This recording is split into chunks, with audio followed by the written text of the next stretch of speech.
the wise men and the flight to Egypt.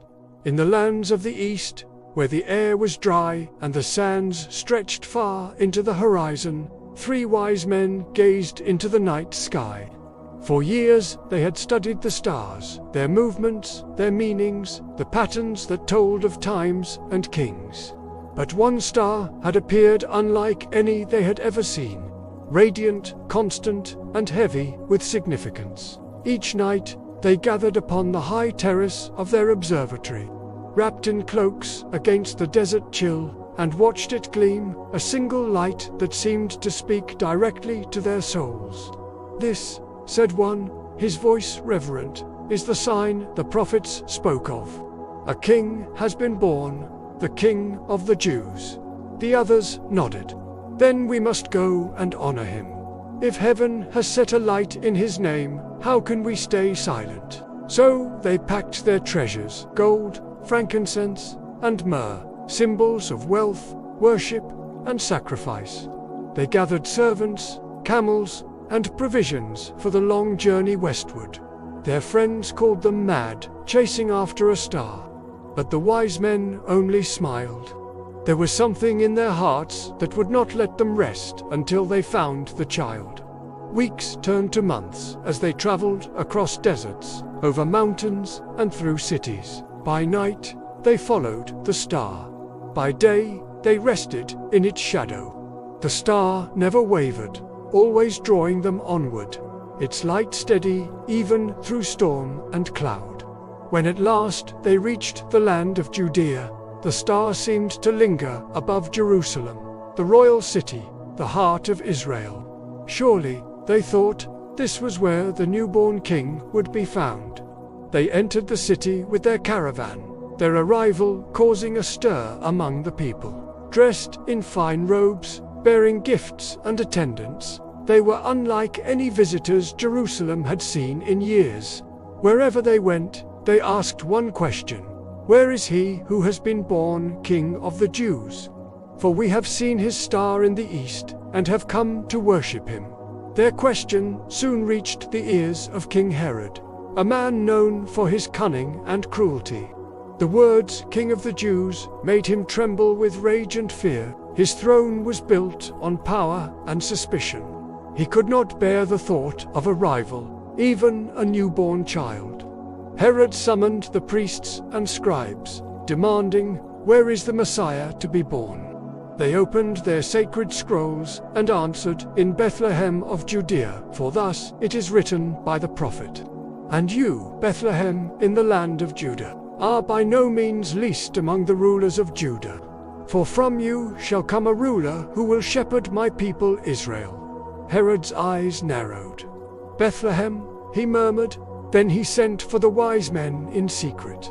When they stood before him, he masked his fear behind a gracious smile. "Go," he said smoothly, "and search diligently for the young child. And when you have found him, bring word back to me, that I too may go and worship him." The wise men bowed politely, unaware of the malice behind his words. They left Jerusalem as the evening fell, their hearts filled with expectation, and then joy of joys. The star appeared once more before them, brighter than ever, leading them southward through the hills toward Bethlehem. As they approached the small town, the star came to rest over a modest house. The wise men stopped, their eyes wide with wonder. The light bathed the humble dwelling in a soft, golden glow. They knew, without doubt, that their long journey had ended. They dismounted from their camels, their hearts trembling with awe. Inside, Mary sat quietly, cradling the young child. Jesus was no longer a newborn, but a small boy, sturdy and bright-eyed, playing with a scrap of wood that Joseph had carved for him. When he looked up and saw the visitors, his eyes seemed to recognize them, as though he had been waiting all along. The wise men fell to their knees, faces to the ground. They had seen kings and emperors stood in marble halls and golden courts, yet none had ever felt so holy as this moment. kneeling on a dirt floor before a child who held the peace of the world in his gaze. They opened their treasures and laid them before him. Gold for a king, the symbol of majesty. Frankincense for a priest, a fragrance of worship rising to heaven. Myrrh for a savior, foreshadowing suffering and sacrifice. Mary watched silently, tears glistening in her eyes. She did not yet understand the full meaning of these gifts, but she felt the weight of them, both beautiful and heavy with destiny. The wise men remained that night, speaking softly with Joseph and Mary, sharing tales of their long journey and the vision that had guided them. Before dawn, as they slept, one of them dreamed a warning. "Do not return to Herod, for he seeks the child's life." They awoke in haste, and without a sound, they departed by another route, slipping quietly into the dawn. The star, having fulfilled its purpose, faded into the morning sky. When the wise men were gone, a heavy silence fell. That same night, an angel appeared to Joseph in a dream. "Rise," the angel said, urgent and clear. "Take the child and his mother, and flee to Egypt. Stay there until I tell you, for Herod is seeking the child to destroy him." Joseph woke at once, his heart pounding. He did not hesitate.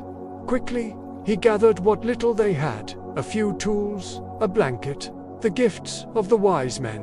He lifted the sleeping child gently, wrapped him close, and whispered to Mary, "We must go now." There was no time to lose.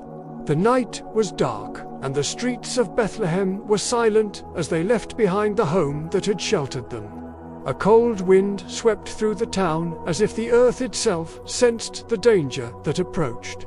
By dawn, they were already far from the city, traveling south toward the wilderness, toward Egypt, the ancient land of refuge. Meanwhile, when Herod realized that the wise men had deceived him, his fury blazed like fire.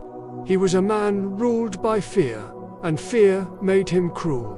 In his madness, he sent soldiers to Bethlehem with a terrible order to kill every male child 2 years old and younger. The streets of Bethlehem wept that day. Mothers cried out, fathers resisted, and soldiers obeyed without mercy. The cries of the innocent rose to heaven like a lamentation, fulfilling what the prophet had once spoken. A voice is heard in Ramah, weeping and great mourning, Rachel weeping for her children and refusing to be comforted, because they are no more. But far from the blood and sorrow, the Holy Family pressed on through the wilderness, weary, frightened, but protected by God's unseen hand. Across the deserts they traveled, guided by faith and the faint memory of a star. In Egypt, they found refuge among strangers, their hearts longing for home.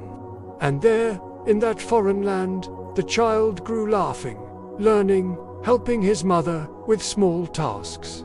Though far from Israel, he was never far from his father's watchful care.